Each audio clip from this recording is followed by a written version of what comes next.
నిర్మల్ జిల్లా తానూరు మండలం మహాలింగి గ్రామ ప్రజలు ఆందోళన చెందుతున్నారు. కల్తీ కల్లు అమ్ముతున్న వారిపై చర్యలు తీసుకోవాలని బైంసా ఆబ్కారీ కార్యాలయంలో సిఐ నజీర్కు వినతి పత్రం అందజేశారు. మహాలింగి గ్రామంలో 8 వరకే చెట్లు ఉన్న కల్లు నిర్వాహకులు కల్లు తయారులో చెట్టు కల్లు తక్కువ, దానిలో ప్రమాదకర రసాయనాలను కలుపుతూ కల్తీ కల్లును అమ్ముతున్నారని గ్రామస్తులు ఆరోపించారు. మత్తుకు బానిసైన రైతులు, యువకులు విలువైన సమయాన్ని మత్తుతో గడపడంతో కుటుంబ పోషణ భారమై అప్పుల పాలై రోడ్డున పడుతున్నారని ఆవేదన వ్యక్తం చేస్తున్నారు.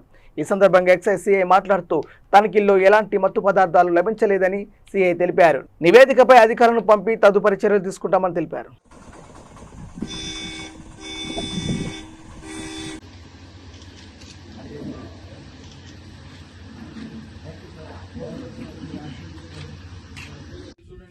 వీడియో ఆన్ చేసి చూడండి బేటా,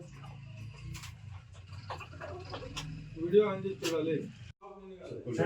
దేవుడు ఇచ్చేస్తున్నాము.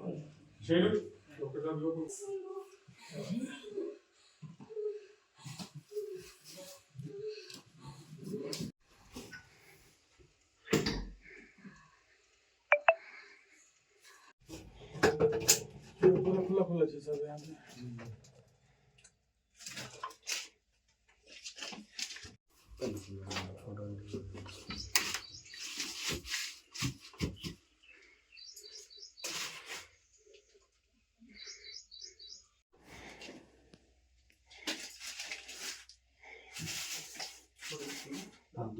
శానిటైజర్.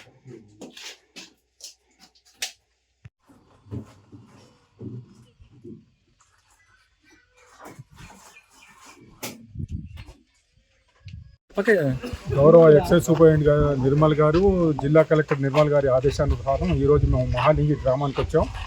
ఈ గ్రామంలో కల్తీ కళ్ళు అమ్ముతున్నారన్న కంప్లైంట్ చేశారు గ్రామస్తులు, గ్రామ పెద్దలందరూ కలిసి. ఇక్కడికి వచ్చి మేము సెర్చ్ చేసాం. ఇక్కడ కల్తీ పదార్థాలు మా సెర్చింగ్స్లో ఏం దొరకలేదు. ఈ రిపోర్ట్ మా పై అధికారులకు అందిస్తాం. దాన్ని బట్టి వాళ్ళు తీసుకునే చర్యలు మళ్ళీ మీకు వివరిస్తాం. మాది మహాలింగి గ్రామం. మా ఊళ్ళే తెల్లగల్లు దాగి అందరు ఖరాబ్ అవుతున్నారు. మొత్తం అలా కళ్ళు లేదు, కల్తీ కళ్ళే ఉన్నది. మొత్తం డ్రగ్స్ కలిపిందే ఉన్నది. మా ఆయన దానికి బానిస అయిండు. మాకు ఇంట్లో అసలు ఇప్పుడు ఎట్లా అంటే ఎనీ టైము ఆయనకు నిద్ర పోతలేడు, ఎనీ టైం కావాలా. ఇట్లని మా బంద్ చెయ్యక ఈడగాక ఆడ సీమకు పెట్టిందైతే సీమకు పోయి ఆడపోయి పడి మళ్ళీ 1 లక్ష రూపాయల దాకా ఖర్చు వచ్చినాయి మాకు. పెళ్లిళ్ళకి వచ్చేటి పిల్లలకు పిల్లని ఇస్తలేరు. మా ఊరంటే భయపడుతున్నారు. దానికి మహాలింగి గ్రామంలో తెల్లగల్లు వద్దు. మా ఊళ్ళే తెల్లగల్లు బంద్ చేయాలా. తెల్లగల్లులో మొత్తం డ్రగ్స్ కలిపి అమ్ముతున్నారు. మా సార్ ఎంత ఎడ్యుకేటెడ్ ఉండే దానికి బానిసాయి మొత్తము మా ఫ్యామిలీ మొత్తం ఖరాబ్ అయిపోయింది. మందు పోస్తున్నారు, తాగుతున్నారు. అది తాగక కూడా మందు పెడితే కూడా పడిపోటిండ్రు, మందు లేక కూడా పడిపోటిండ్రు జట్కలు వచ్చి. ఇప్పుడు నా కొడుకు ఐసి కొడుకు కూడా చనిపోయిండు. చిన్నోడు కూడా తాగుతుండైతే ఆడికి కూడా జట్కలు వచ్చి 2 సార్లు పడిపోయితే మళ్ళీ ఆడికి చూపిస్తేనే బాగుపడ్డాడు వాడు.